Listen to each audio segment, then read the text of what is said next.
Sindh solid waste management board, जो कि कराची पर बोझ है, अरबों रुपए की मशीनरियाँ तबाह कर चुका है।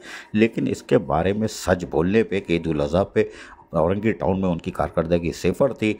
आगा फ़हद, जी हाँ आगा फ़हद, जो कि यकीनी तौर पर सच बोल देते हैं, उनको इसकी सज़ा मिल गई और सज़ा मिलनी भी थी। इसलिए कि सच क्यों बोला सॉलिड वेस्ट मैनेजमेंट बोर्ड के खिलाफ 10 जून 2025 की डेट में एक मुअत्तली सस्पेंशन ऑर्डर निकलता है, जो कि डायरेक्टर 1 की दस्तखत से और जिसमें इसकी चिड़िया बैठी हुई है कि साहब अब आगा फ़हद साहब, जी हाँ चिड़िया बैठी हुई है। और उसमें आप देख सकते हैं कि सस्पेंशन ऑर्डर में बाकायदा वो लिख दिया गया है कि आगा फ़हद जो ग्रेड 17 सूजी सर्विस एडमिन ब्रांच से ताल्लुक़ रखते हैं, उनको फ़िलहाल मुअत्तल किया जा रहा है मिसकंडक्ट पे, मिसकंडक्ट यानी सच बोलने पर। और उनको कहा गया है कि फौरी तौर पर इस पर अमल दरामद करें और अब आप रवाना हो जाए। लेकिन हमारा सवाल ये है कि अगर ट्रांसपेरेंसी इंटरनेशनल पाकिस्तान, अगर आज उसका वजूद है, जो मोमेल्टन साहब के साइन किया था, और उसके बाद इसको देखे कि वाकई वो अलग हो चुके हैं, जो अफरा तफरी मची हुई है Sindh solid waste management board में, या फिर नहीं। लेकिन अगर वो देख लेते हैं और पाकिस्तान